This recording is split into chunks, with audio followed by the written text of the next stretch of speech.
I had a feeling that heading into 2014, one of the most improved teams we were going to see in the National Football League was going to be the Houston Texans.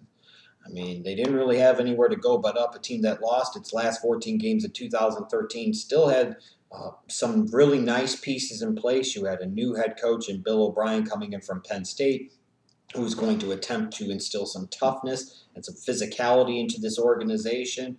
And you would think with a last place record the previous year, giving you a last place schedule for the next year, combined with some key talent in some key places and a new coaching philosophy, that the Texans were going to be improved and improved quite nicely in 2014. And that's what they did. They went from 2-14 in 2013 to 9-7 in 2014. I mean, they were technically in the mix for the playoffs all the way through to the last week of the season. And they did that in spite of the fact that they had Ryan Fitzpatrick as their quarterback for most of 2014, and that they got absolutely zero help from their number one overall pick, Jadeveon Clowney, and in general didn't really get much help from their 2014 draft class at all. A bum, mediocre quarterback, no help at all from your number one overall pick, very little help from your draft class in general. You really didn't spend much in free agency. It was one hell of a coaching job by Bill O'Brien. There's no question about it. And to go from 2-14 to 9-7 without making a lot of dramatic improvements in the roster, there's something to be said about that. When you look at the Texans, though, let's call it as we see it. Out of their 9 victories, 6 of them, I believe actually 7 of them, came against teams with losing records. They beat Washington, Oakland, Tennessee twice, Jacksonville twice, and then, they beat Cleveland. And the only 2 teams they beat with winning records were Buffalo and Baltimore. The Baltimore win was probably their best and most impressive win of the season in Week 16. I'll give you that. And they beat a Buffalo team that found a way to go 9-7, but that was still a Buffalo team that lacked much on the way of the offensive side of the ball and was quarterbacked by Kyle Orton. They beat a Browns team that ended up finishing 7-9 that had either Brian Hoyer or Johnny Manziel at quarterback, and that wasn't exactly great. And then, like I said, the other scrub teams, the Raiders, the Redskins, the Jags twice, and the Titans twice. So it's not like the Texans were world beaters. They just took advantage of the soft schedule that they had in 2014. And that was part of the reason why I envisioned and anticipated this team was going to be better in 2014, and a lot better, was just because of the schedule that they played. But the Texans were in position to make the playoffs, and they ultimately did it. And frankly, there are 2 things that really stand out to me as to why. They went 0-2 against the Colts this year. You have to be able to find a way to win one of those 2 games against the Colts. And they just didn't have enough at quarterback, and they just didn't have enough to stop Andrew Luck both times. So the Colts beat them twice. But really what stands out to me is that really bad loss in week number 3 against the New York Giants. If the Texans beat the Giants there, they're no worse than 10-6. And the narrative really changes about the organization. They might even make the playoffs. And once you make the playoffs, God only knows what can happen. But it's not being able to beat Indianapolis, which has been a problem for many years of the Houston Texans' existence, and then losing to a team like the New York Giants early in the year, it really comes back to bite a team. I mean, you're talking about an offense here in the Texans that finished in the top 5 in the league in rushing yards, but in the bottom 10 in passing yards. Then you look at a defense. You've got freaking J.J. Watt, a legitimate MVP candidate, the only player in NFL history with multiple 20-plus sack seasons. I mean, he's the best defensive player in the NFL, and I don't think anybody disputes that. And you could definitely argue that he's the best player in the National Football League compared to his dominance against his peers and just how much impact he has on his side of the ball.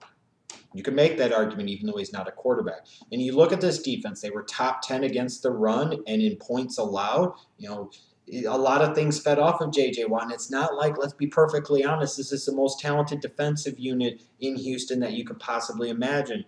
It's J.J. Watt, and I challenge you to name 3 or 4 other defensive starters, and I challenge you to name 2 others that are really what you would classify as star players.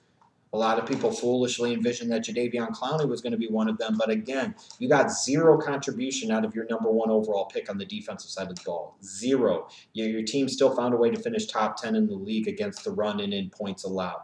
Part of that, again, is the schedule that they faced. You're playing Washington, you're playing Oakland, you're playing Tennessee twice, you're playing Jacksonville twice, you were playing Cleveland.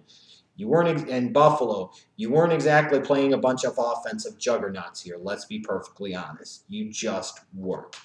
Then you look at this defense too, though. One other thing that really helped them was their ability to create plays and big plays and force turnovers. They were third in the league in interceptions. They tied for sixth in the league in forced fumbles. They were tied for first in the league in defensive touchdowns. So they found ways to win games creatively when they needed to, and that's sometimes the sign of what a good team does.